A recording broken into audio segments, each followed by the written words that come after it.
Hi, welcome to the Danny Johnson Show. My name is Micah, and for this week of Christmas, Danny thought it would be a really good experience for you guys to hear from our team and staff members what their personal testimony is of their walk in faith with Jesus. So today you'll be hearing from Diane McCracken. All right. Welcome, Diane McCracken. So, what was your life like before meeting Jesus? Gosh, that's really a good question. I grew up in a home where we went to church Sunday morning, Sunday night, Wednesday, Friday night, youth things, a lot of things. I've met my Yeshua multiple times, and I've met him and left him, and met him and left him.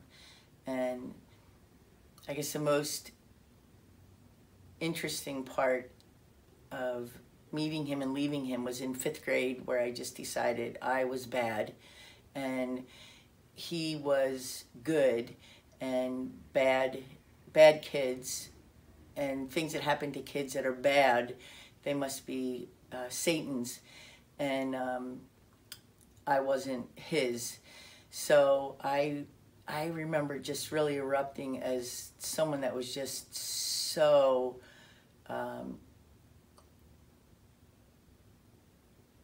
what word would I use? So I started praying to Satan.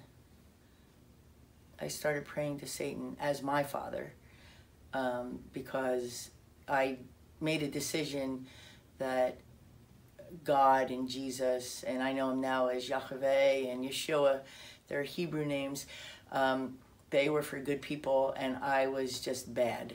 So I remember that like it was yesterday, and I went down a really dark place because of that.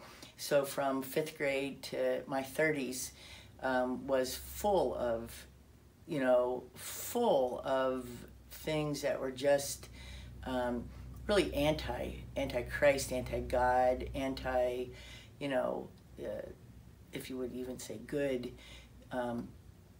Yeah, definitely a life full of darkness.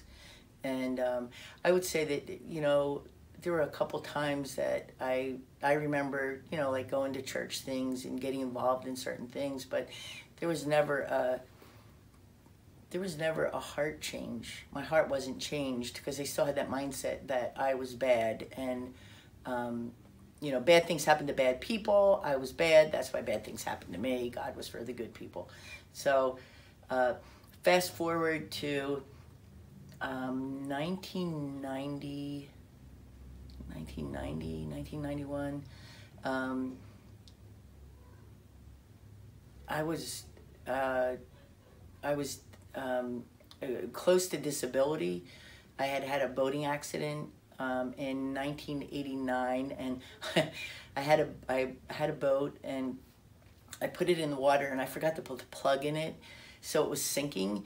So I went and I jumped, onto the dock, and I missed the dock, and I hit with my leg that flexed into my chest, and for a good while I was misdiagnosed with some health issues, and those health issues and those problems and those surgeries that were done needlessly and wrong.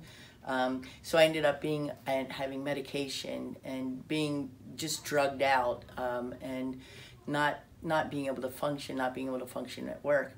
So I literally was watching an Oprah show, and the Oprah show was talking about, things that people suppress and all of that, and I'm just sitting there laying on my couch. And she said, it was either her or a guest speaker, I don't remember what it was, but it just made me think about my past, and out of nowhere, I started having these memories of being sexually abused, and I'm like, and it was paralyzing to me. It was paralyzing in a way that I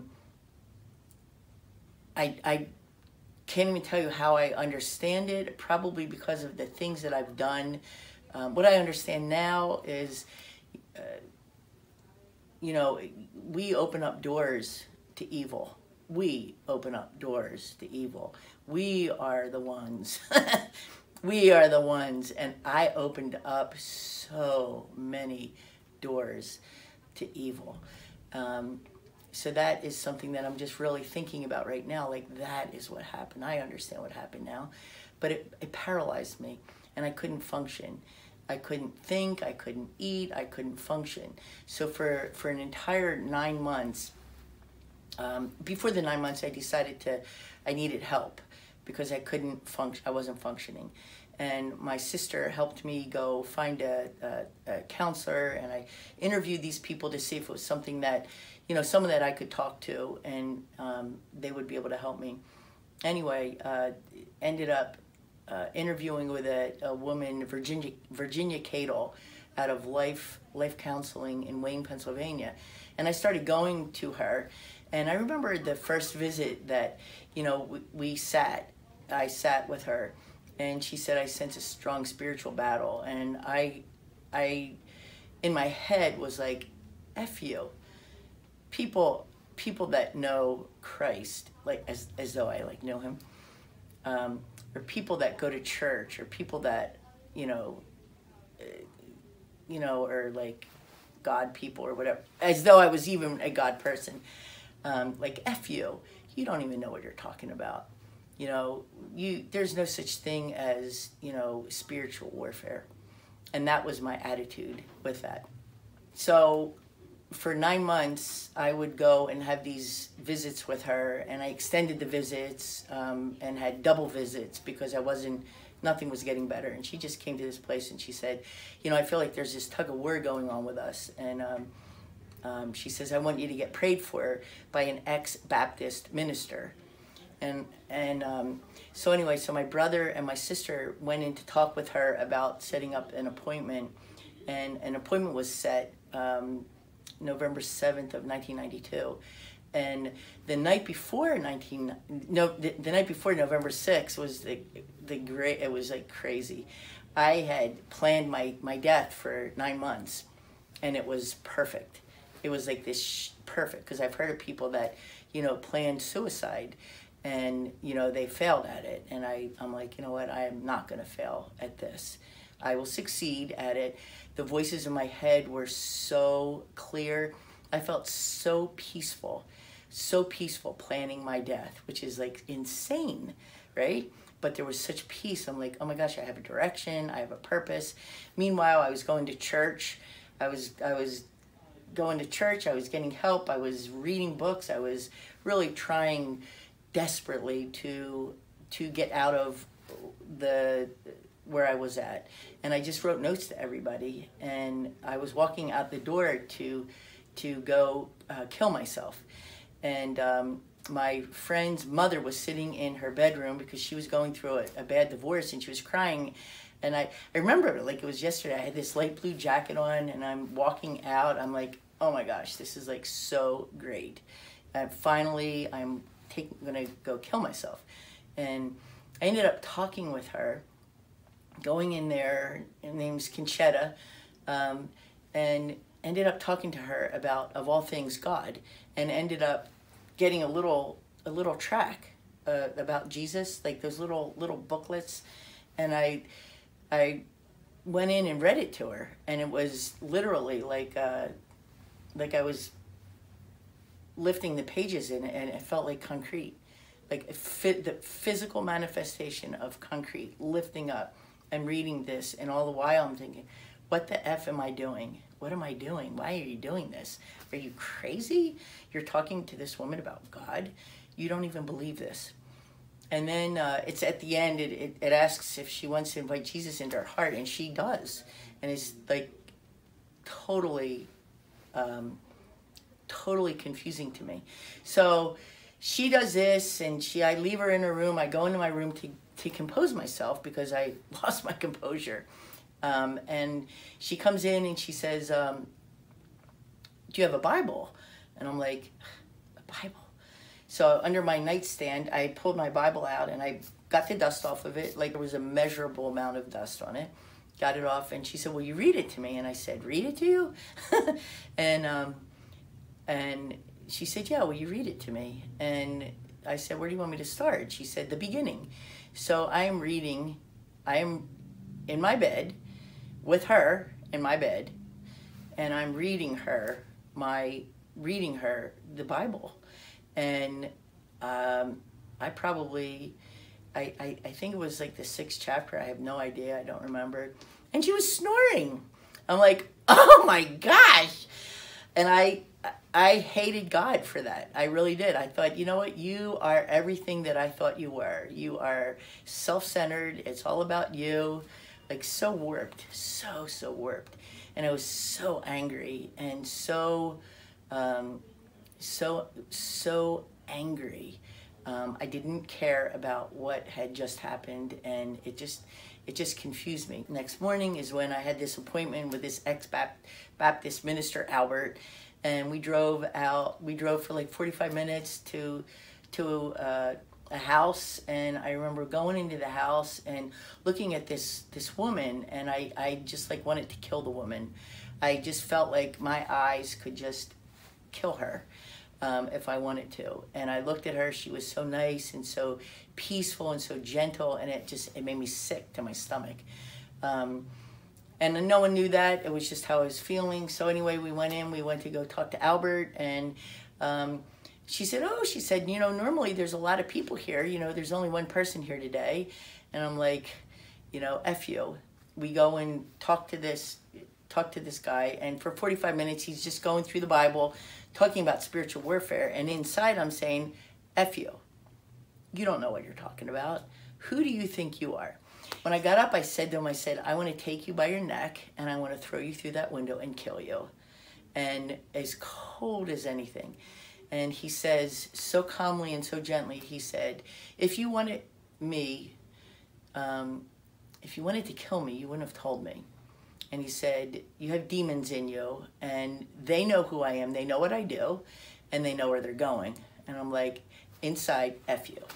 So we go and we sit down, and he just proceeds to call out all of this stuff that I knew nothing about, never learned about it, didn't believe it while it was happening to me. Like, right? It felt like it was an hour. I have no idea how long it was. It was a while. And as he prayed for me, and as he gave me instruction on what to do, I literally could feel chains. I felt chains fall off of me. I felt them fall off of every part of my body. I could see, you know, some people look at me and say, oh, you're so happy and you're so joyful. And I'm like, oh my gosh. There's a song, it's called And Can It Be? And it talks about, you know, my chains fell off, and I followed thee, because there was nothing that other than, he said to me, he said, who is Lord of your life? And I said, Jesus Christ is Lord of my life. And I know him now as Yeshua is Lord of my life. Yahweh is Lord of my life. And I was surprised by saying, I was surprised that I said that, because I didn't know it. I didn't walk it. I didn't believe it. It wasn't who I was, you know. So after he was done, and after he was done praying for me, and after he was done, like all these things that he delivered me from, that most churches don't believe. My church didn't believe it. Anyway, I remember like opening up the door to leave, and I remember the woman, she was so sweet. I'm like, oh my gosh, you're so loving, and you're so kind, and you bring people into your house to do this? She said, oh yeah, it's a ministry. And I'm like, oh my gosh, this is like so amazing. So I'm walking in thinking I could kill her with my eyes, just looking at her. And walking out and just feeling love for her and kindness. So walked out, was driving, and I just had in my mind, I could see, it was almost like a stock the stocks as they go across. I could see all of these things that I had done in my life. And I just confessed and confessed and confessed and confessed and confessed. Please forgive me for that. Please forgive me for that. Please forgive me for that. And oh, like so much stuff. Please forgive me.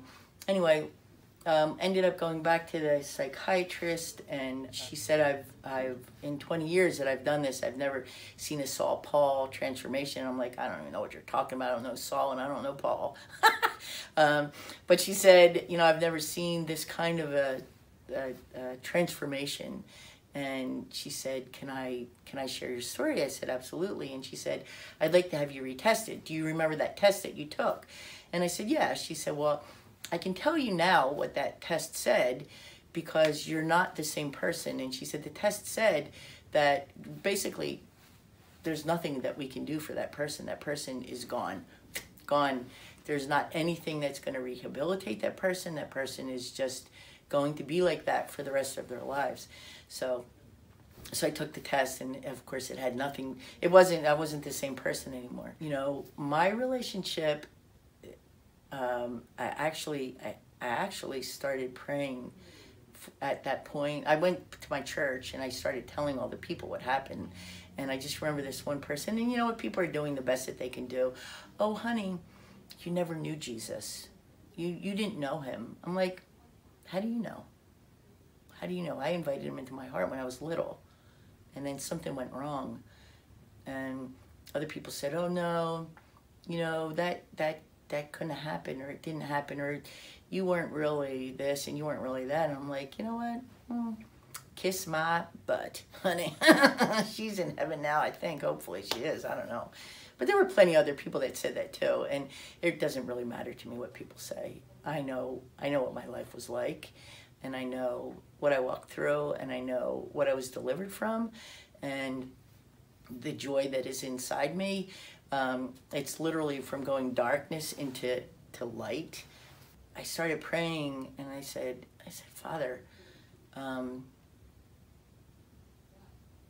I really want to find somebody that they're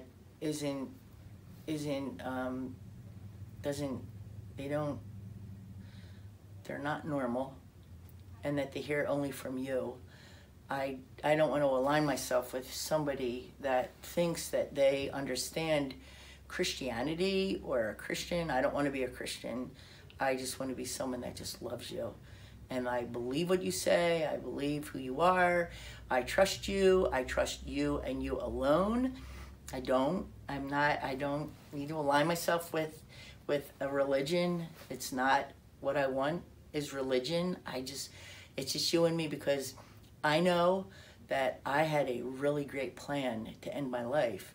I know that I was fully deceived by spirits that enticed me into thinking that it was a really good idea.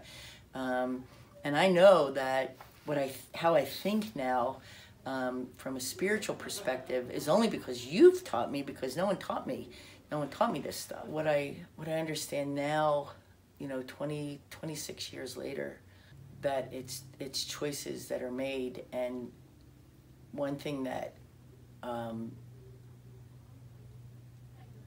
it motivates me is to continually forgive. Just continually forgive, because I got to where I was at because I harbored judgment and hatred and unforgiveness and things that are just full of death. So anyway, I ended up getting to marry my sweetie pie Francis in 1993, and we started off in our marriage, and because of the sexual abuse and my inability, like there were so many great things that happened, you know, in my relationship with Christ and all of that, but I never dealt with the fear of man, or I guess it's not really fear of man, it was hatred and distrust of men, and again judgment. So there was just a constant battle. So we had a really rough year after year after year after year after year. In 2010, I wouldn't kill myself again, but I was dead. I was dead again. I was dead. There were people that I worked with and people that I was in business with, and I thought, I want so badly for people to be able to be successful, because they're working so hard and they're not getting anywhere, and I know what that feels like, and it's really super frustrating. And it just makes you just kind of like die inside. Like, what am I missing? What am I missing? I have him. I have Jesus. What am I missing? Where did I go wrong again? What happened? Will I take my life? No, I'm not going to take my life. But I was dead again. But in 2011, I ended up going to a business event and sat in the front row, and this woman started talking about God, and I just remember thinking, oh my gosh, how can you be talking about God at a business event? Like, why would you be talking about God at a business event?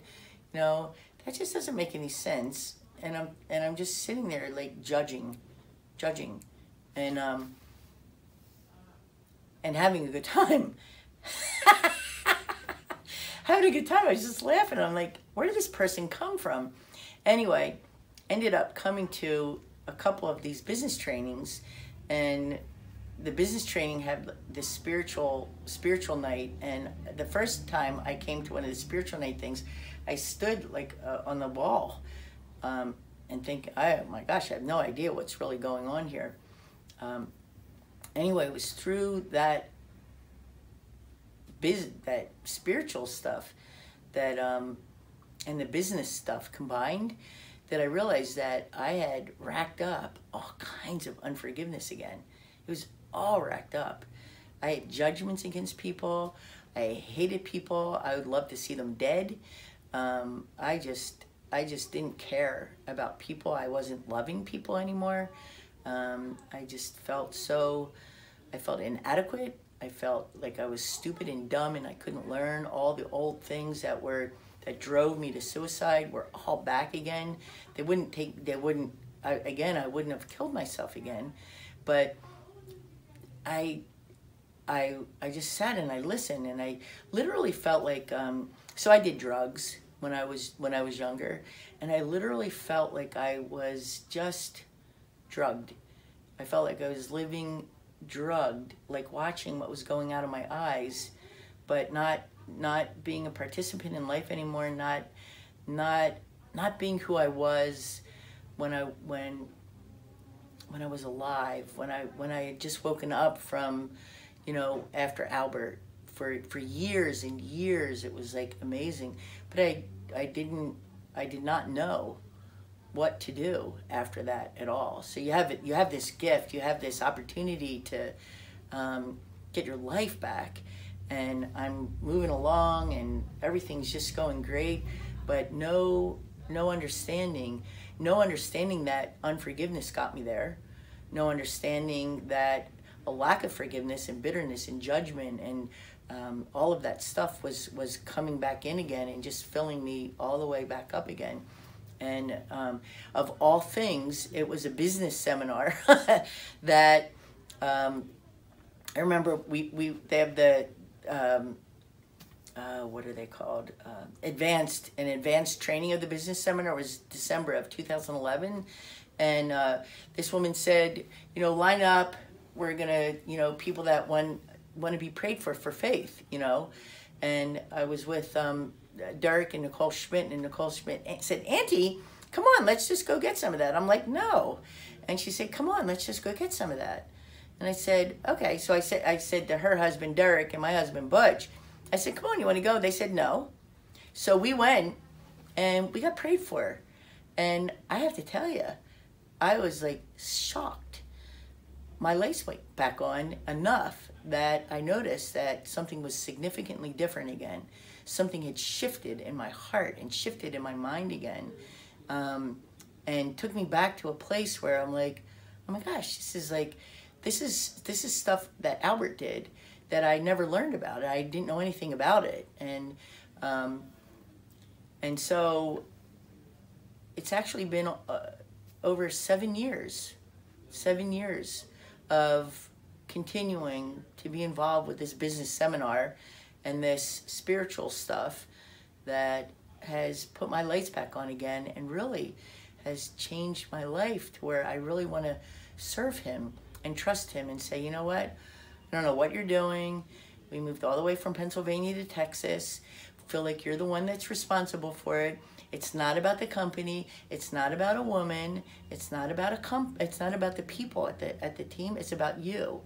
And we followed him. We followed him, you know, to come here to make a difference for him, to help people that were like me, that they were walking dead, and even people that were going to kill themselves. You know, we have people that I hear about, these kids that are killing themselves. I know the voice that they've heard. I know that voice. It had me believing that it was the only way, and that it was such a good idea, and literally that the people that those people, if you're listening to this and you've had someone kill themselves, I'm going to tell you this: the spirit that deceived your precious loved one to kill themselves convinced them that you would be so much better off with them dead. Because that's what I believed. I believed that my family would be so much better off. My friends, my loved ones, you talk about twisted, you want to talk about deception, that's what it is. They would be so much better off if I was dead. And that is a flippin' lie. It is a flippin' lie.